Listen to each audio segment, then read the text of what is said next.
बिस्मिल्लाहिर्रहमानिर्रहीम। अस्सलाम वालेकुम नाज़रीन, आप देख रहे हैं प्रोग्राम पाकिस्तान और दुनिया। मैं हूं मोहम्मद हसनैन। डॉक्टर साहब आज अपनी मसरूफियत की वजह से हाजिर नहीं हो पाए हैं, तो आज इस प्रोग्राम के फ़राइज़ मुझे सर अंजाम दिए गए हैं। बात करेंगे बांग्लादेश में होने वाले इलेक्शंस में, जिसके ऊपर वाज़े बरतरी सामने आ चुकी है।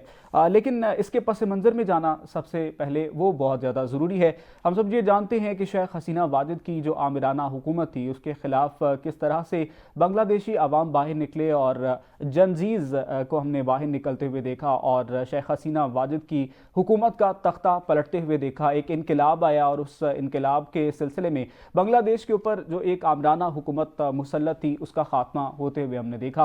5 अगस्त 2024 को शेख हसीना वाजिद जो कि भारत फ़रार हो गई और उसके बाद हमने देखा है कि भारत ने किस तरह से शेख हसीना वाजिद की मेहमान नवाजी की है। यहाँ तक कि उनको रेडियो पर खिताब का भी ये अलाउ कर दिया गया कि वो रेडियो के ऊपर भी खिताब करेंगी, जिसके बाद बांग्लादेश की जानिब से भी एक एहतजाज सामने आया। लेकिन उसके बाद एक उबूरी हुकूमत क़याम में आई और उस उबूरी हुकूमत ने अपने फ़राइज़ बेहतरीन अंदाज में सर अंजाम दिए और अब जो जनरल इलेक्शंस बांग्लादेश में करवाए गए हैं, उसके वाज़े नताइज सामने आ गए हैं, जिसके मुताबिक बांग्लादेश की 13वीं कौमी इंतखाबात में बांग्लादेश नेशनलिस्ट पार्टी BNP ने 212 नशिस्तें हासिल करके वाज़े बरतरी हासिल कर ली है, जबकि दूसरे नंबर पर रहने वाली जमात इस्लामी है और उन्होंने अपनी जो शिकस्त है वो बाकायदा तौर पर कबूल की है और दावत भी दी है अपनी हरीफ जमात बांग्लादेश नेशनलिस्ट पार्टी को कि वो हुकूमत बनाए। और अब 15 फरवरी को बांग्लादेश नेशनलिस्ट पार्टी अपनी हुकूमत बनाने जा रही है। ये इंतखाबात और इन इंतखाबात के सिलसिले में बांग्लादेश नेशनलिस्ट पार्टी के तारिक रहमान जो कि अब वज़ीर आज़म के लिए आगे भी आएंगे और वज़ीर आज़म यकीनी तौर पर उन्हीं को ही बनाया जाएगा, तो उनकी जो आइडियोलॉजी है, जो उनकी वालिदा बेगम खालिदा ज़िया किस तरह से उनकी ये आइडियोलॉजी मैच करेगी और शेख हसीना वाजिद का बांग्लादेश और अब जो मुस्तकबिल का बांग्लादेश है, इसमें क्या रिफॉर्म्स आ सकती हैं। एक रेफरेंडम भी हुआ है, उस रेफरेंडम का इसमें कितना इम्पैक्ट होगा और बांग्लादेश की सियासत रीजनली किस तरह से तब्दील होने जा रही है। इसी के ऊपर बात करने के लिए आज हमें ज्वाइन कर रहे हैं बुरहानुल हसन साहब, साबिक बांग्लादेशी सफ़ीर हैं। बहुत शुक्रिया बुरहानुल हसन साहब, आपने अपना कीमती वक्त हमें दिया है। और डॉक्टर सईदुज़्ज़मान साहब, माहिर आलमी उमूर हैं, स्टूडियोज़ पे उन्होंने ज्वाइन किया है। बहुत शुक्रिया डॉक्टर साहब आपके कीमती वक्त का। डॉक्टर कमर चीमा साहब सीनियर तजज़ियाकार हैं, उन्होंने भी हमें ज्वाइन किया है। डॉक्टर कमर चीमा साहब बहुत शुक्रिया आपके वक्त का। और सज्जाद बुखारी साहब भी हमें ज्वाइन करेंगे। सज्जाद बुखारी साहब आपका भी बहुत शुक्रिया। सबसे पहले बढ़ते हैं बुरहानुल हसन साहब की जानिब, साबिक बांग्लादेशी सफ़ीर भी हैं। बहुत शुक्रिया बुरहान साहब आपके वक्त का। किस तरह से देखते हैं इन इलेक्शंस को रीजनली और इस खित्ते की सियासत में बांग्लादेश के मुस्तकबिल में किस तरह से इम्पैक्ट होने वाला है? बहुत शुक्रिया जी। जहाँ तक बांग्लादेश के इलेक्शन, अपेरेंटली ये तो लगता है कि काफी हद तक साफ शफाफ इलेक्शन हुए। लोगों की पार्टिसिपेशन भी काफी थी। कहते हैं कि 60% से ज्यादा लोगों की पार्टिसिपेशन थी और ये मेरे ख्याल में गुड एनफ है। किसी एक वक्त शायद 2008 में इससे कुछ ज्यादा पार्टिसिपेशन थी, लेकिन मेरे ख्याल में इस दफा लोग जज्बा के साथ और एक नियति इन द सेंस के मुल्क के इस निज़ाम को तब्दील करने के लिए पार्टिसिपेट लोगों ने किया। आपको याद होगा जैसे आपने जिक्र किया, शेख हसीना के कोई 18-19 साल के जुल्म और बर्बरियत के निज़ाम जी, और इन्होंने जिस तरह सियासी मुखालिफिन को नास्ता नबूद करने के लिए जिस तरह मार कुटाई की सियासत की, उसका खात्मा हुआ 1.5 साल पहले जो स्टूडेंट मूवमेंट के तहत। मूवमेंट में तो स्टूडेंट्स ने जिस तरह जज्बात और लगन के साथ लड़ाई की, उसमें आपको पता है कि शेख हसीना के आखिरी 36 दिनों में 1400 लोगों के उन्होंने कत्ल किया। और ये तो कत्ले आम एक किस्म को आप पूरे बांग्लादेश के डिफरेंट शहरों में, सिर्फ ढाका में ही, बट मोस्टली स्टूडेंट्स थे, सियासी वर्कर्स, मजदूर और इस किस्म के लोगों की भी पार्टिसिपेट थे। फिर यूनुस साहब ने आके अच्छा काम किया, निज़ाम को सही डगर पे चलाने की कोशिश की। उन्होंने 3-4 खास चीज़ इकट्ठे करना चाहा, रिफॉर्म, निज़ाम में रिफॉर्म करे ताकि इस तरह के ये जो है डिक्टेटोरियल और रूथलेस आपके टिरानी जो चलाते हैं हुक्मरान, उसको खत्म करें। और उसके लिए उन्होंने कहा कि एक किस्म का रिफॉर्म करना होगा कॉन्स्टिट्यूशन का, जिसका कोई अच्छा उन्होंने पैकेज बनाया थ्रू कंसल्टेटिव प्रोसेस और पॉलिटिकल पार्टीज के साथ मैसिव डायलॉग के थ्रू ये प्रोसेस खत्म हुआ, जिसके बाद उन्होंने पैकेज बनाया जिसको डेमोक्रेटिक चार्टर कहते हैं। उसको भी उन्होंने इस इलेक्शन के दौरान एक उनको आम लोगों के रेफरेंडम की तरह लोगों के ओपिनियंस मांगी हैं। वो अपेरेंटली 73% लोगों ने उसको सपोर्ट किए कि रिफॉर्म करें, जिसमें बैलेंस हो आपके प्राइम मिनिस्टर प्रेसिडेंट के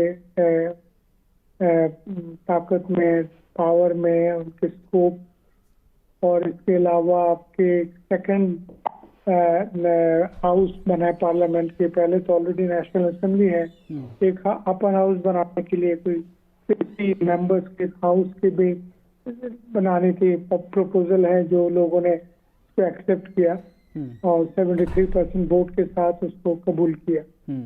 तो ये अगर आ जाते हैं आपके ख्याल में, जुडिशरी की भी पावर बढ़ाने की उन्होंने बात की और independence in the sense judiciary को मिले, ताकि लीगल प्रोसेस लोगों की उमंगों के मुताबिक चले और इंसाफ के निज़ाम मुल्क में एस्टेब्लिश हो। सही। तो ऑपोजिशन में Jamaat Islami apparently was expecting कि उनके परफॉर्मेंस बेहतर है, इससे बेहतर होंगे जो आखिर में उनको सीटें मिली है। कुछ उनको इल्जाम भी है सही कि थोड़ी बहुत धांधली हुई है। बहरहाल आई थिंक ओपन माइंड के साथ वो कबूल कर रहे हैं इलेक्शन के नतीजा। ठीक। और अगर कल ये हुकूमत आते हैं, उसके बाद नया जो रिफॉर्म कॉन्स्टिट्यूशन जो कि अभी इन्होंने 180 डेज में इसको कंप्लीट शक्ल देनी है कॉन्स्टिट्यूशन रिफॉर्म को, पार्लियामेंट इसके ऊपर काम करेगी और वो जब कर ले आप समझे, उसके तहत जो है ऑपोजिशन के लीडर जो है तो उसका भी सफिशिएंट अथॉरिटी होंगे, पावर्स होंगे। पार्लियामेंट की जो कमिटीज बनेंगे वो भी बैलेंस तरीके से वर्कआउट करेंगे कि सबके पास थोड़ा बहुत ताकत हो, पावर हो, अथॉरिटी हो, ताकि मिलजुल के काम करें, मुल्क को आगे ले जा सके। ठीक ठीक। डॉक्टर मोहम्मद सईदुज़्ज़मान साहब की जाने बढ़ेंगे। डॉक्टर साहब, how do you analyse Bangladesh election, किस तरह से मुस्तकबिल में और किस तरह से इसका इम्पैक्ट, और तारिक रहमान साहब की पर्सनैलिटी खालिदा ज़िया से किस तरह से कंपेयर करते हैं सर?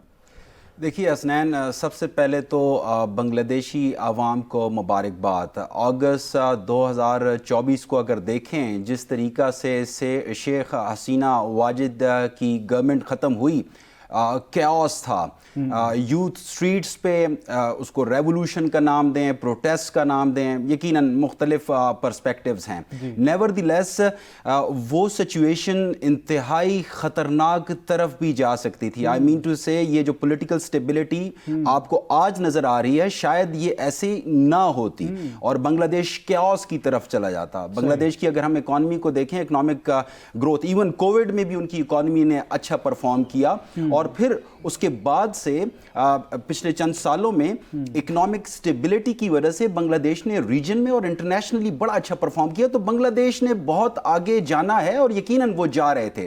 नेवरदिलेस वो जो अगस्त 2024 का जो मैंने जिक्र किया और वो जो जनरेशन जी और वो जो यूथ आए और उन्होंने शेख हसीना की गवर्नमेंट का तख्ता उल्टा, यकीन कीजिए कि वहां से लेके अब तक फरवरी 2026 तक एक अनसर्टेनिटी थी। यस, डॉक्टर यूनुस और उनकी जो एडमिनिस्ट्रेशन है उन्होंने बहुत बेहतर परफॉर्म किया और यही वजह है कि आपको पीसफुल इलेक्शन देखने को मिले। जैसे एम्बेसडर साहब ने फरमाया, more than 60% of turn out, मतलब जिस तरह की सिचुएशन थी बांग्लादेश में, तो ये एक बड़ा टर्न आउट है और अवाम बाहर निकली, उन्होंने अपना फैसला दिया। अब ये जो इलेक्शन हो गया, बीएनपी को मेजॉरिटी मिली, जेआई अपोजिशन में बैठेगी, no doubt about it. The most critical thing is कि इस पॉलिटिकल स्टेबिलिटी को कैसे तसलसल दिया कैसे जाए। तसलसल देना है। Sorry to cut you doctor साहब, अब वापस आएंगे, ब्रेक का कहा जा रहा है, ब्रेक लेंगे नाज़रीन, ब्रेक के बाद वापस आएंगे हमारे साथ। वेलकम बैक नाज़रीन,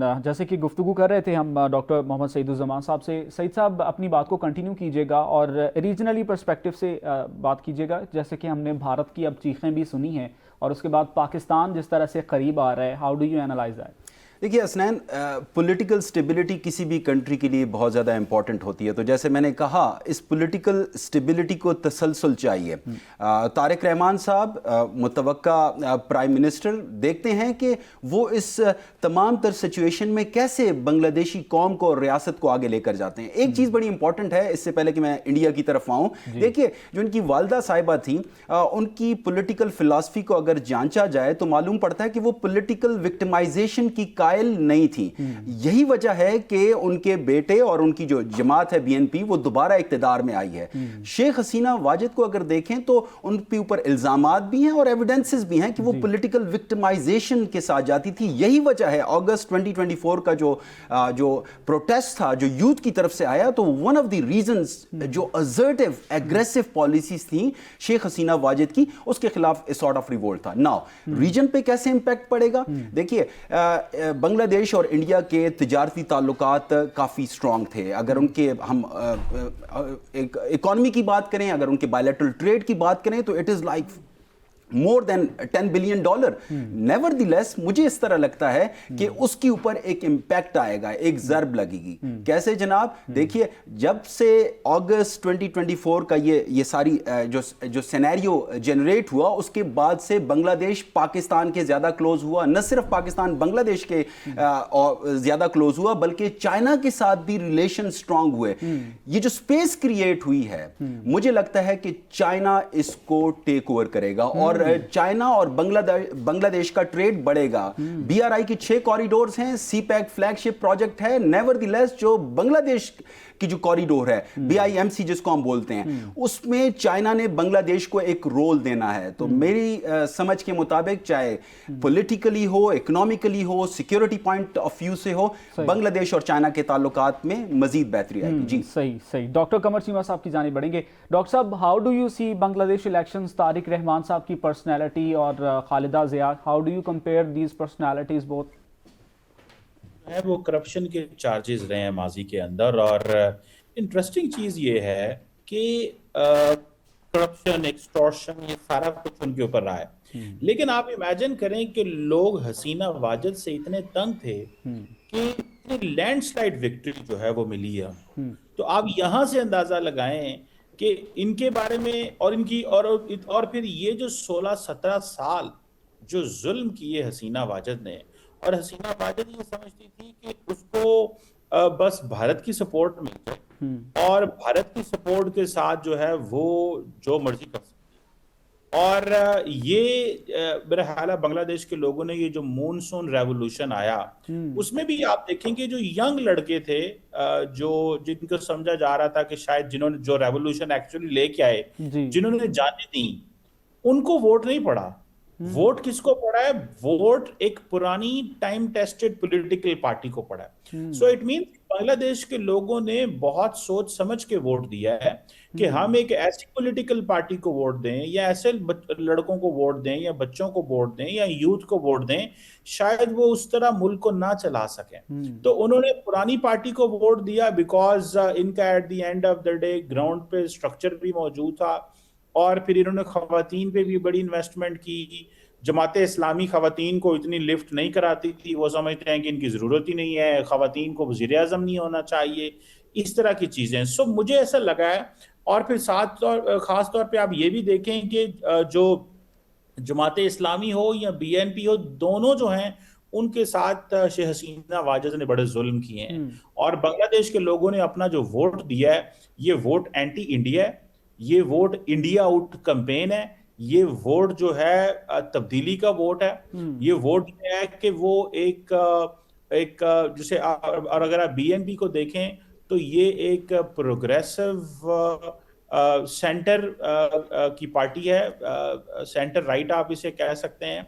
और मजहबी तौर पे भी ये कंजर्वेटिव हैं, लेकिन और ये ऑल्दो ये सारे क्लीन गवर्नेंस की प्रॉमिस कर रहे हैं और सारे ये कह रहे हैं कि हम चीजें बेहतर करेंगे, लेकिन at the end of the day मुझे ये लगता है कि जो फैक्टर बांग्लादेश की पॉलिटिक्स में आ गया है, यूथ का फैक्टर, वो फैक्टर जो है अब वो पार्लियामेंट में भी पहुंच गया है। तो इन तमाम जमाते इस्लामी और बीएनपी के लिए जो सबसे इंपॉर्टेंट चीज ये है कि दे कैन नॉट इग्नोर, वो अगर उन्होंने गवर्नेंस ना की तो ये जो 2-3 सीटों के साथ या 6 सीटों के साथ ये जो यूथ की पार्टी पार्लियामेंट में आई है, they can turn around things, ये चीजों को टर्न अराउंड कर सकते हैं और जमाते इस्लामी को अपनी पार्टी, अपनी जो पॉलिटिक्स है उसको चेंज करने की जरूरत है।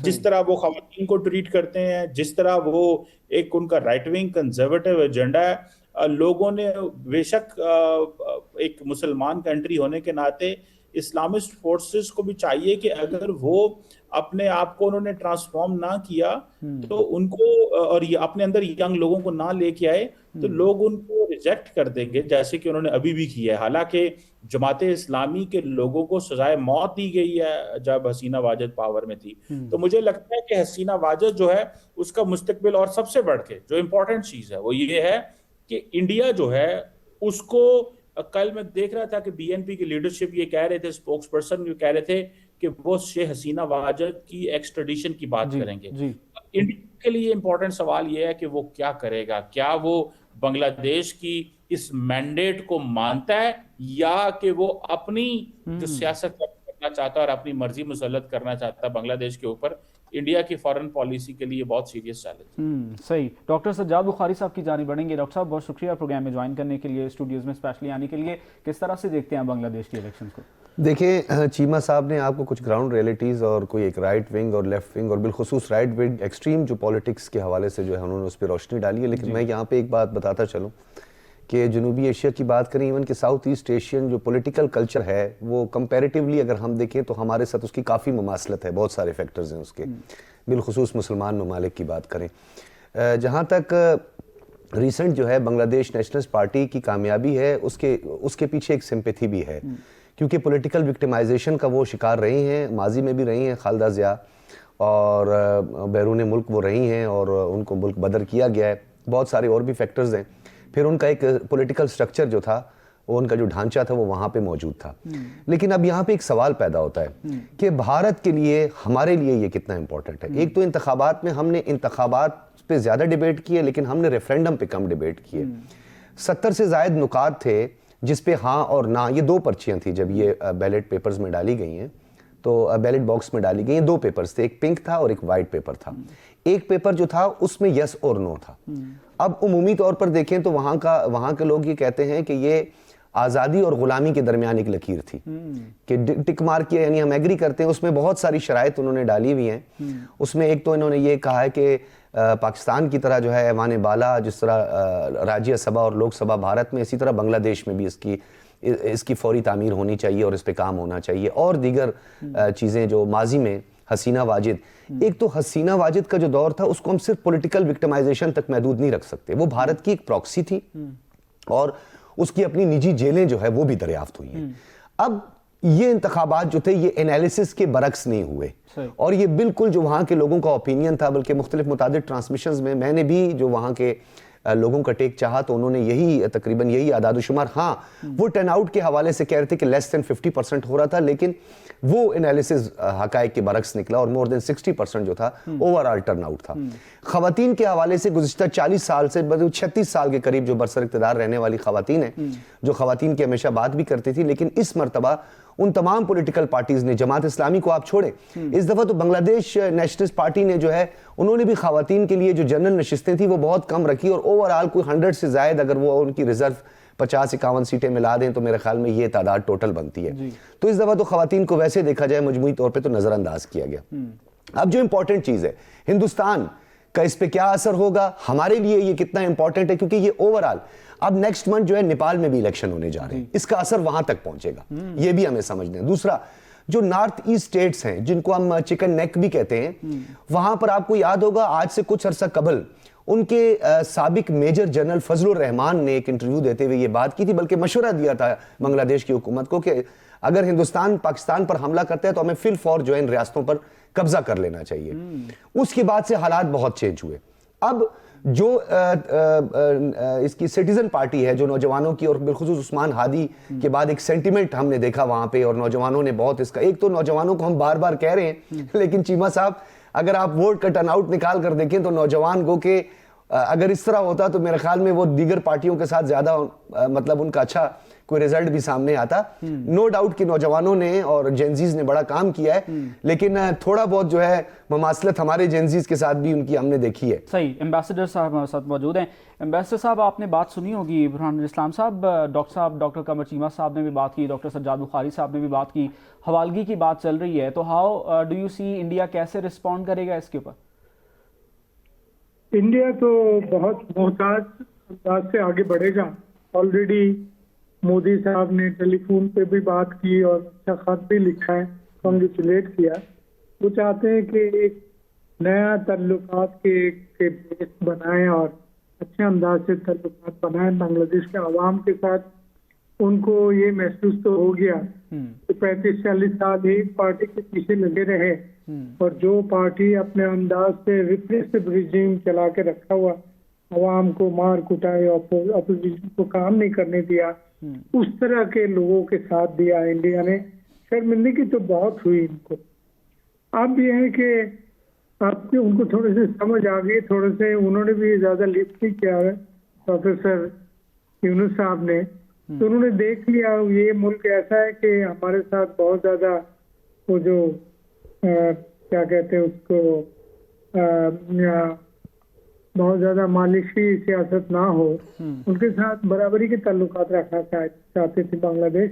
वो उन्होंने इंडिया अभी को एहसास हो गया कि उसी तरह करना होगा। और जो उनकी मदर थी अपने तारिक रहमान की जी, उन्होंने भी जबरदस्त नारे लगाए थे 15 साल पहले बांग्ला में। उसमें कहा कि तुम्हारे हाथे गुलामीर जंजीर और आमदेर हाथे देशवीर पताका। तो मतलब यह है कि हम अपने कौमी जो क्या कहते हैं झंडे को उठाए हुए और तुमने गुलामी के जंजीर को पहने हुए। तो बहुत बड़ा इंडिया को भी धक्का और इनको भी आवामी लीग को उससे बड़ा और ज्यादा आवाम में रद्द-ए-अमल इतना जबरदस्त हुआ, खातून पॉपुलर से पॉपुलर होते गई थी उसका। तो मेरा ख्याल है वो जो स्पिरिट है इन्होंने इसको भी परसू करना है तारिक रहमान ने, और मेरा नहीं ख्याल के गुलामी के जंजीर लेना चाहेंगे, इंडिया के साथ बराबरी के और दोस्ताना रखना चाहेंगे, और इज्जत और म्यूचुअल रेस्पेक्ट की ताल्लुकात बनाना चाहेंगे। और at the same time Pakistan के लिए उनके माँ की भी मोहब्बत थी, और उनके जो वालिद ठीक है और किस्म के थे, लेकिन ओवरऑल दे न्यू के पाकिस्तान के साथ ताल्लुकात ना बनाए और बेहतरीन ना रखे हमारे रीजन में या वीज़ा-वी इंडिया सर ऊंचा करके चलना मुश्किल हो जाएगा। वो तो गुलाम बना के रख देते। इसलिए मैं समझता हूँ कि बहुत केयरफुली काम करेंगे तारिक रहमान, और इंडिया के गोद में नहीं जाएंगे ना मोदी साहब के साथ इतनी ज्यादा हो जाएगी कि उनकी चपलूसी करें।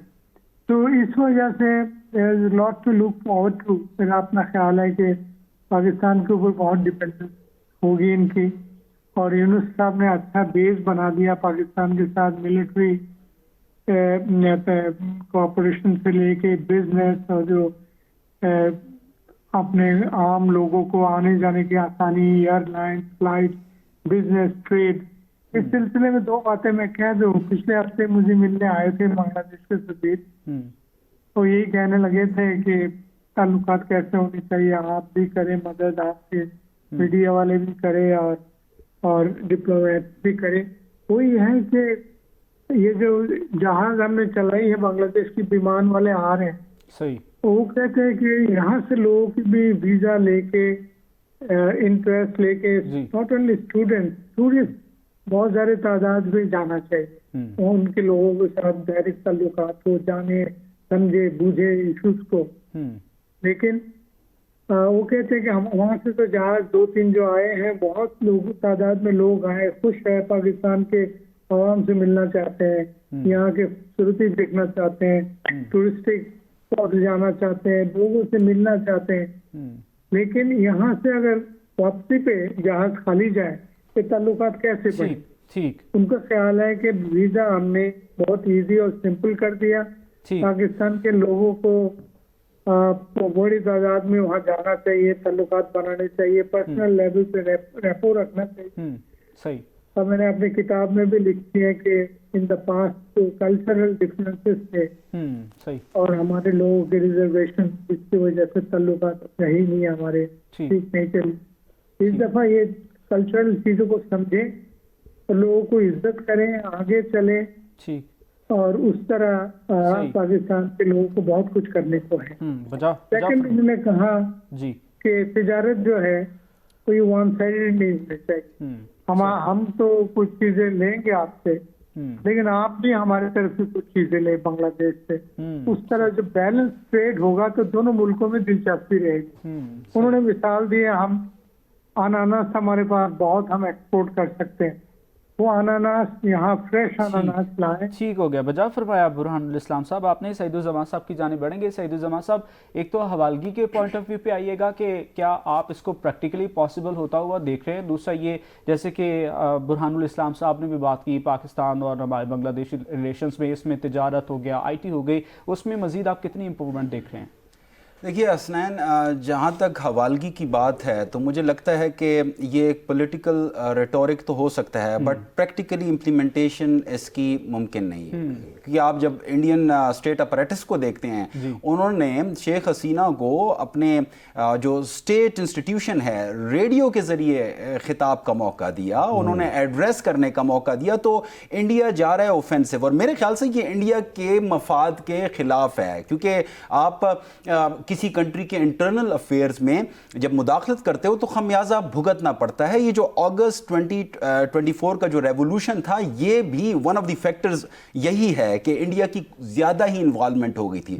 नेवरदिलेस इंडियन इन्वॉल्वमेंट कोई नई बात नहीं है। 1970s और 71 को आप देखें, मुक्ति बानी ट्रेनिंग्स, मोर देन 85,000 जो लोग थे मुक्ति बानी के, उनको ट्रेन किया इंडियन स्टेट ने, और फिर उस वक्त ईस्ट पाकिस्तान में उन्होंने मुदाखलत की, और फिर वो जो टर्मोइल आया, फिर यकीनन बांग्लादेश की क्रिएशन।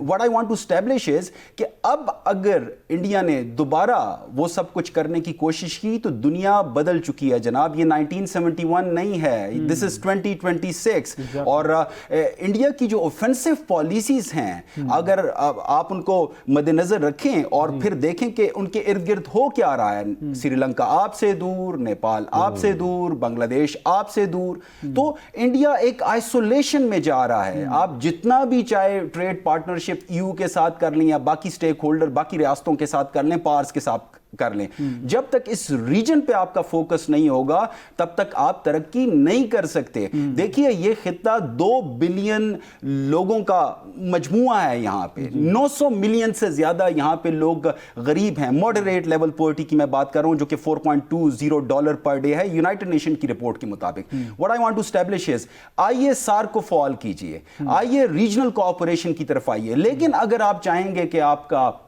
आपकी हेजेमनी होगी तो मेरे ख्याल से ये मुनासिब नहीं। देखिए हसनैन, एक बहुत इंपॉर्टेंट चीज, एक तरफ है हिंदुत्व, दूसरी तरफ है मोदी 1.0, 2.0 और अब 3.0। आपको इंडिया में एक्सट्रीमिज्म देखने को मिल रहा है। उनकी सिविल सोसाइटी का फैब्रिक टूट के रह गया, वो सिविल सोसाइटी जिसकी दुनिया भर में बात होती थी। अब मोदी और हिंदुत्व जब मिलते हैं तो ये जनाब बन जाता है मुद्दित्व। इस मुद्दित्व से खतरा है पूरे रीजन को। Nevertheless, coming back to Bangladeshi जो अभी गवर्नमेंट जो आ रही है, जो तश्कील पा रही है, देखिए जैसे डॉक्टर सज्जाद साहब ने बात की, वो जो रिफॉर्म्स हैं वो बहुत ज्यादा इंपॉर्टेंट हैं। उसमें जुडिशियल रिफॉर्म्स हैं, पॉलिटिकल रिफॉर्म्स हैं, इकोनॉमिक रिफॉर्म्स हैं, एग्जीक्यूटिव के ऊपर चेक एंड बैलेंस है।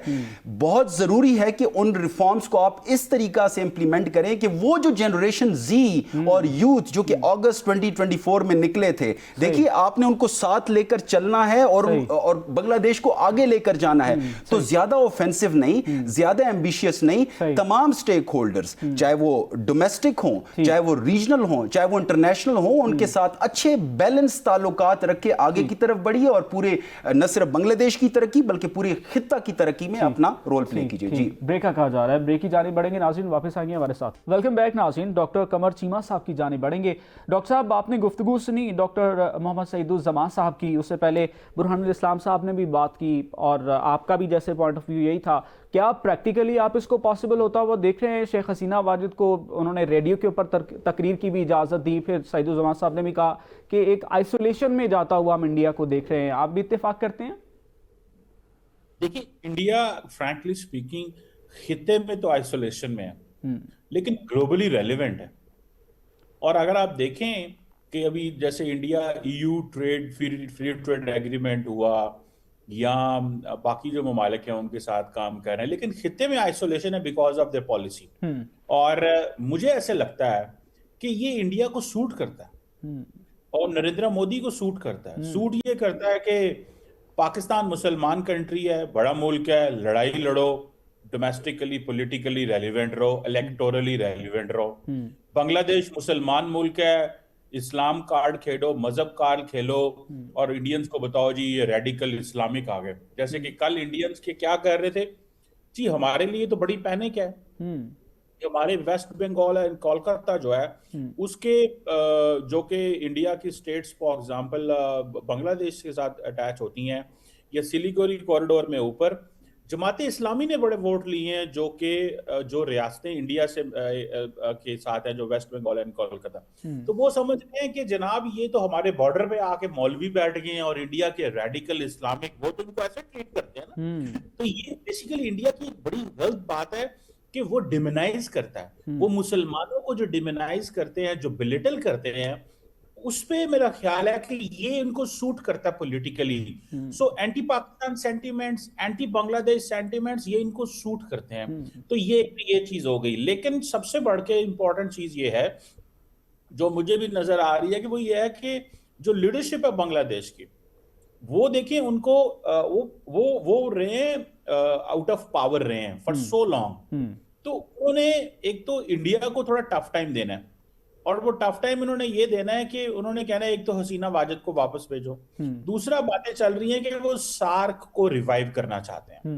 वो समझते हैं कि इस खित्ते में मैक्सिमम कोऑपरेशन होना चाहिए। अगर बांग्लादेश ये लीड लेता है सार्क को रिवाइव करने की, तो मैं समझता हूँ ये बहुत ही इंपॉर्टेंट चीज होगी। ये इसलिए इंपॉर्टेंट चीज होगी क्योंकि at the end of the day India ने सारे के सारे सार को होस्टेज बना लिया पिछले 10-12 साल से, और ये चीज जो है ये थोड़ी सी प्रॉब्लमेटिक है कि इंडिया, और फिर मजे से बात यह है कि वो अपने ऑल्टरनेट इंस्टीट्यूशनल फ्रेमवर्क भी जनरेट करता है। जी हमने कोलंबो सिक्योरिटी कॉन्क्लेव बना लिया, बिम्स्टेक बना लिया, उसमें भी बांग्लादेश को डाला हुआ है, लेकिन सार्क को डिसफंक्शनल कर दिया just for Pakistan. India Bangladesh अगर सार्क की रिवाइवल की बात करता है तो इट मींस कि बांग्लादेश चाहता है कि इस खित्ते को वो पाकिस्तान की नजर से देखते हैं। वो जो इंडियन लेंस है ना, कि इंडियन ओशन के लेंस से देखें या साउथ ईस्ट एशिया के लेंस से देखें, वो इसको रिजेक्ट करते हैं। तो मैं समझता हूँ ये एक बड़ी इंटरेस्टिंग डेवलपमेंट होने जा रही है। और यहाँ पे जो इंडिया है उसको एक अगर इंडिया सार को नहीं रिवाइव करता और बाकी ममालिक रिवाइव करते हैं तो ये इंडिया की फर्दर रीजनल आइसोलेशन। सही। डॉक्टर सज्जाद बुखारी साहब की जानिब बढ़ते हैं। डॉक्टर साहब इत्तेफाक करते हैं आप डॉक्टर कमर चीमा साहब की बात से, सार्क की उन्होंने भी बात की कि सार्क की रिवाइवल की जानिब भी जा सकता है बांग्लादेश। अगर ऐसा पॉसिबल होता है, जैसे कि आपने पहले ही अपना एनालिसिस दिया कि इंडिया तो ऑलरेडी आइसोलेशन में जा चुका है, और इसके बाद फिर क्या इम्पैक्ट, मजीद दबाव इंडिया के ऊपर लाया जा सकता है? देखिए, चीमा साहब ने और बिल्कुल डॉक्टर साहब ने एक बड़ी इंपॉर्टेंट एक नुक्ता यहाँ पे उठाया है कि रीजन के अंदर जो रीजनल कंट्रीज हैं, जो आपकी रीजनल अप्रोच है वो बहुत मैटर करती है, उसका बड़ा इम्पैक्ट होता है आपकी ग्लोबल पॉलिटिक्स पे, जियो पॉलिटिक्स और जियो इकोनॉमिक्स पे उसका बहुत ज़्यादा इम्पैक्ट होता है। और एक चीज़ जो है बड़ी ही माजरत के साथ जो है मैं उससे इत्तेफाक शायद ना करूँ, जुज़वी इत्तेफाक किया जा सकता है कि भारत जो है वो ऑफेंसिव रहेगा। मैं उसको डिफेंसिव होता हुआ देख रहा हूँ।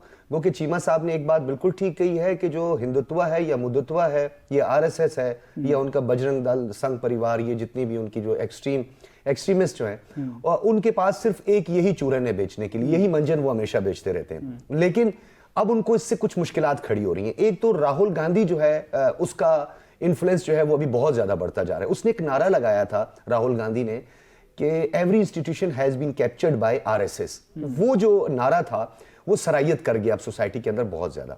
अब इधर एक प्रॉब्लम आ रही है क्योंकि ये हिंदुत्व भी जो है वो अब उसने अपनी शक्ल बदल ली है, क्योंकि इनका जो अमल है उसमें ब्राह्मणिज्म की प्रमोशन है। अब वो ब्राह्मण जो आरएसएस से इंस्पायर हैं, उससे इत्तेफाक रखते हैं, वो ब्राह्मण, अब ये ब्राह्मण के अंदर भी एक तकसीम है। फिर आपने देखा कि अक्सर जो है वहां पे हादसात होते हैं, आपको गटर से लाशें बरामद होती हैं तो वो दलित्स की जो है लाशें मिलती हैं आपको, निचली जात के हिंदुओं के साथ जो उनका सलूक होता है। अब जो ओवरऑल रीजनल कंट्रीज हैं, रीजनल कंट्रीज में श्रीलंका के हवाले से मालदीव्स मुतादिद बार ये कंप्लेन करता रहा कि हमारे प्रेसिडेंशियल इलेक्शन में जो है इसका इंटरवीन होता है। इसी तरह जो बांग्लादेश है वहां पे उसका इंटरवीन नजर आया। लेकिन मैं आपको यहाँ पे खालिदा जिया के हवाले से एक बड़ा एक अहम नुक्ता उठाता चलूं। खालिदा जिया की जो जमात है, उनके जो साहबजादे हैं, उनको अभी एक्स्ट्रा ऑर्डिनरी कॉन्शियस होना पड़ेगा। माजी वाले हथकंडे नहीं चलेंगे। माजी में कुछ ऐसे सिलसिले जरूर रहे हैं कि एक हद तक उनका टिल्ट जो है वो भारत के साथ रहा है। अभी हम बार बार अगर ये कह देते हैं ना कि जी नहीं नहीं नहीं ऐसा नहीं हुआ, माजी को अगर हम थोड़ा सा उनकी पॉलिटिक्स को देखें तो कुछ मजबूरन भी उन्होंने ये सब कुछ किया है। लेकिन अब जो नौजवानों की तहरीक है, बिलखुसूस जिसको अब वो उस्मान हादी की तहरीक कहते हैं नौजवानों की, अब उनका चेक एंड बैलेंस इन पे रहेगा और एक खौफ इन पे रहेगा। और ये अब इतनी आसानी से जो है वो काम, ये वो वाले माजी वाले काम नहीं कर सकेंगे। हाँ, एक तवील जो इन्होंने कैद बंद और पाबंद सलासल रहे हैं, जो इनकी वालदा रही हैं, इनका पूरी फैमिली, बल्कि इनकी पूरी सियासी जमात जो है वो पॉलिटिक्स नहीं कर सकती थी, इलेक्शन कैंपेन तक वो नहीं कर सकती थी।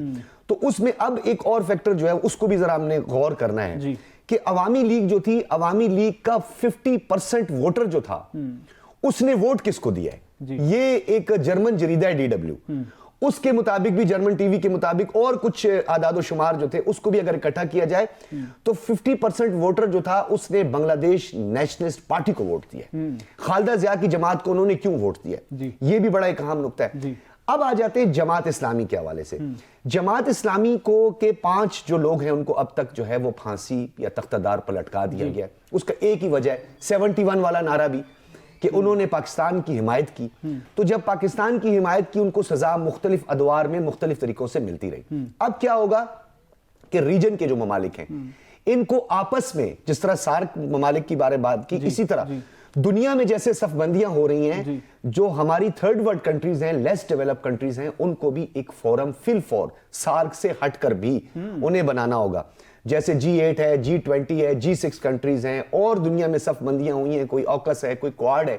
लेकिन आपको एक इकोनॉमिक स्ट्रक्चर को मद्देनजर रख के आपको फिल फॉर जो है एक फॉर्मेशन करनी होगी। और उस फॉर्मेशन में भारत जो है मुझे दूर दूर तक इसलिए नजर नहीं आ रहा क्योंकि जो भारत के हथकंडे हैं और भारत की जो मजबूरी, एक तो पॉलिटिकल ऑब्जेक्टिव जिसका चीमा साहब ने बताया, लेकिन अब वो भी, उसकी एक्सेप्टेबिलिटी भी खत्म होती जा रही है हिंदुस्तान के अंदर।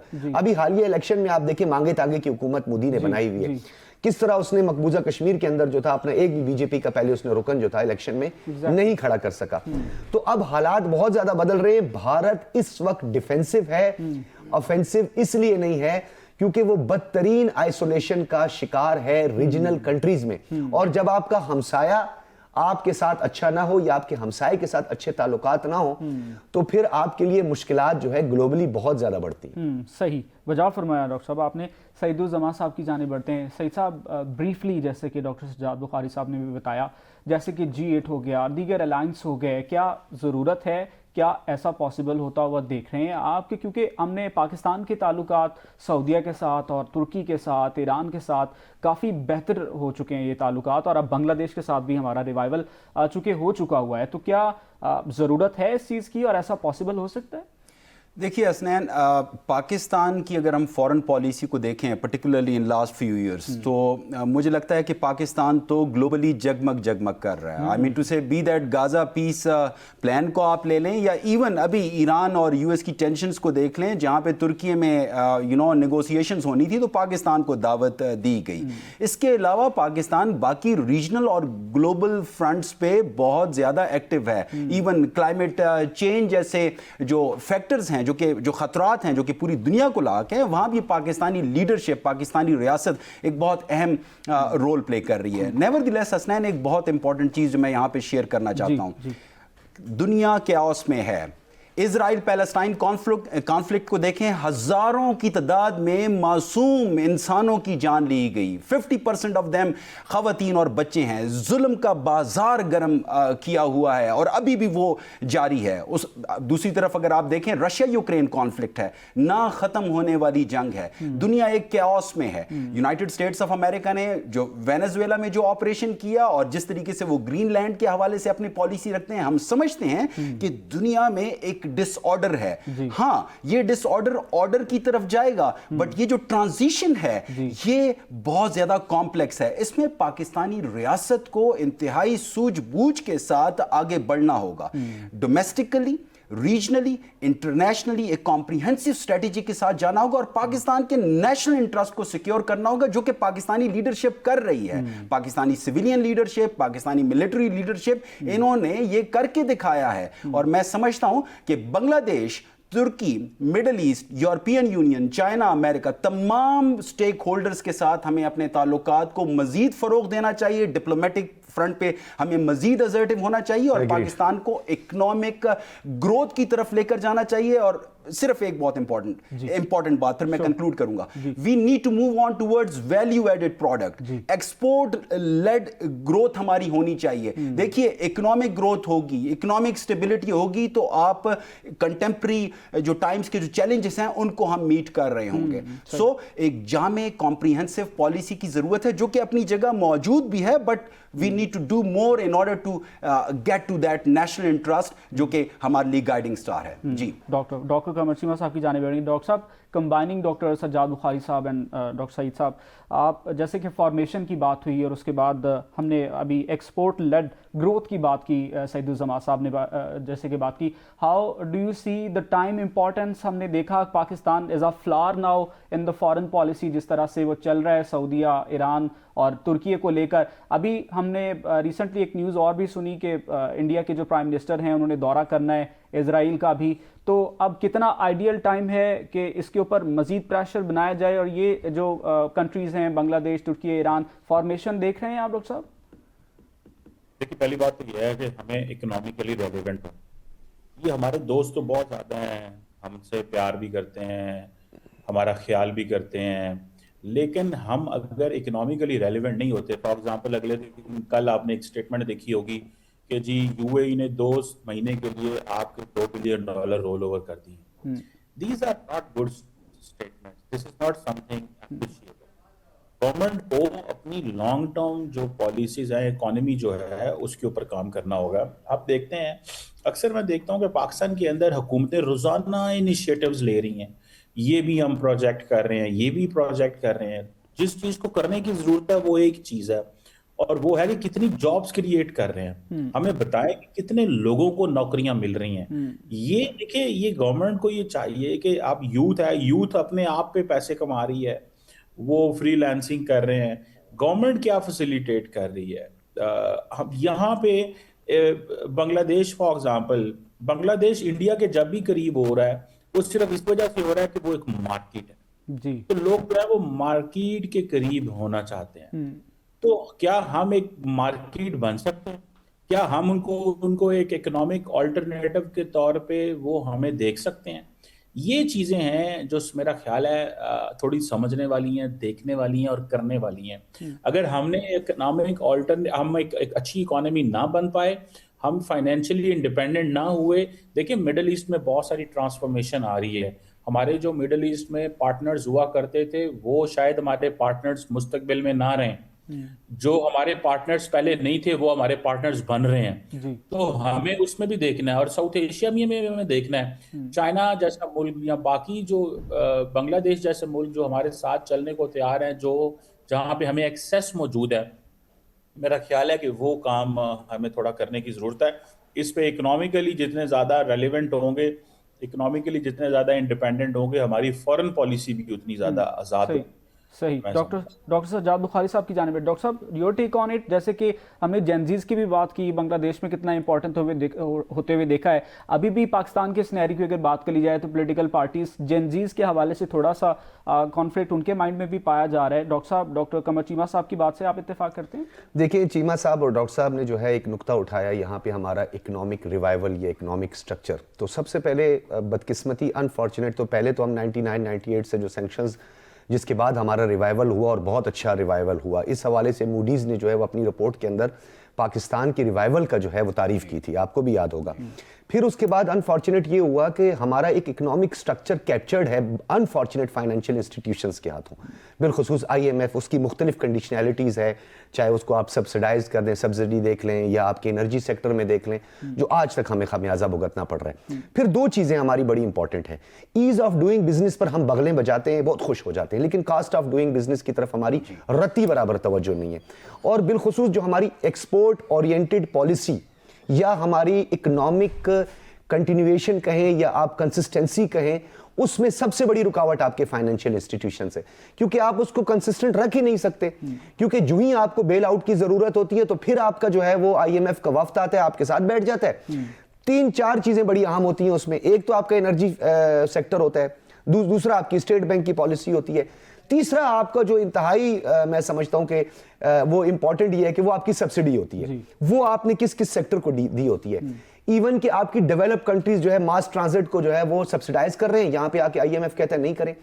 IMF का जो इकोनॉमिक स्ट्रक्चर है वो ही सेम इंपोज होता है पाकिस्तान पे भी, थर्ड वर्ल्ड कंट्रीज पे भी, डेवलप कंट्रीज पे।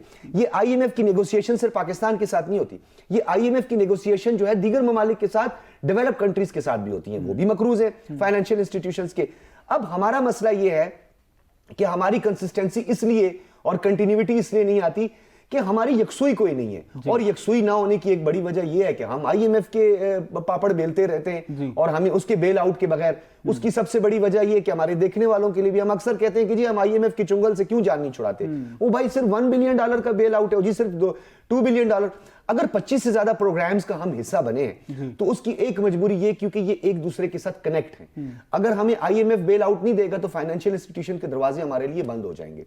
और ये जो हम बाज़ का दोस्त ममालिक कहते हैं ना, बार बार दोस्त ममालिक, अभी चीमा साहब ने बड़ा एक अच्छा नुक्ता उठाया कि $2 बिलियन को रोल ओवर करना या इससे जो है हमारी इकॉनमी बेहतर नहीं होगी, वो भी IMF की तरफ देख रहे होते हैं। अगर IMF गो एड देता है तो पाकिस्तान जो है उसका सर्वाइवल है। लेकिन मैं ये समझता हूं कि हमें अपनी दो चीजों पे तवज्जो देनी है। अगर हम अपनी दो चीजों पे तवज्जो दें, एक तो हमारी एक्सपोर्ट ओरिएंटेड पॉलिसी, दूसरी हमारी क्वालिटी कंट्रोल और कॉस्ट ऑफ डूइंग बिजनेस, ये चीजें अगर हम इसको थोड़ा सा मेंटेन कर लें तो आप यकीन जाने कि पाकिस्तान का जो पोटेंशियल है, अगर हम उसके पोटेंशियल की बात करें, 1 लाख मेगावाट से ज्यादा आप सिर्फ सोलर पर आपकी प्रोडक्शन हो सकती है। आपको किस चीज की जरूरत है? आप ये पावर सेक्टर की और ये जो बदमाशियां हैं इनसे आप निकल जाएं, डिस्कोज वगैरह से, ताकि आप जल्द अज जल्द जो है खुद प्रोडक्शन करें। और अब आपने नए जो नेट मीटरिंग वाला मामला किया वो भी सर उठा रहे। तो मैं ये समझता हूं जब तक एक आम आदमी खुशहाल नहीं होगा, जब तक एक आम आदमी खुशहाल नहीं होगा, वो मुल्क कभी भी तरक्की नहीं कर सकता। IMF कहते हैं आपका 4% अशराफिया और माफिया, इसको टैक्स नेट में लेकर आए जी। आप बजाय कि उसको लाने में आप डॉक्यूमेंटेड इकोनॉमी में चले जाते हैं। अब डॉक्यूमेंटेड इकोनॉमी में क्या है?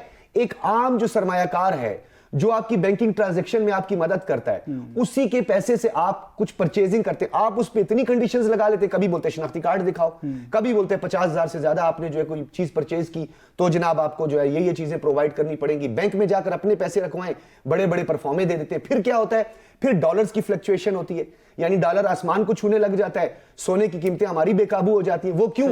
क्योंकि हमने मार्केट में खौफ का एक माहौल पैदा किया है। वो 4% जो माफिया और अशराफिया है, अगर हम उसको टैक्स नेट में ले आए और वहां पे ट्रांसपेरेंसी हो, और जो हमारा फेडरल बोर्ड ऑफ रेवेन्यू है इसकी बेजाब्तियां जो इनडायरेक्ट टैक्सेस में होती हैं उसको ठीक करें। और एक और नुक्ता आपके तवज्जुह से मैं बताता चलूं ताकि ये जो करता धरता है वहां तक पहुंचे।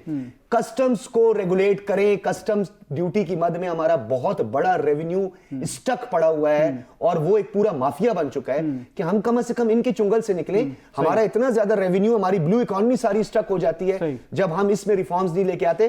तो हमें एफबीआर की रिफॉर्म से सबसे इंपॉर्टेंट जो हमारा इंस्टीट्यूशन है वो है कस्टम्स। कस्टम ड्यूटी जो है उसकी मद में जितना हमें रेवेन्यू आना चाहिए वो रेवेन्यू नहीं आता। एग्जैक्टली।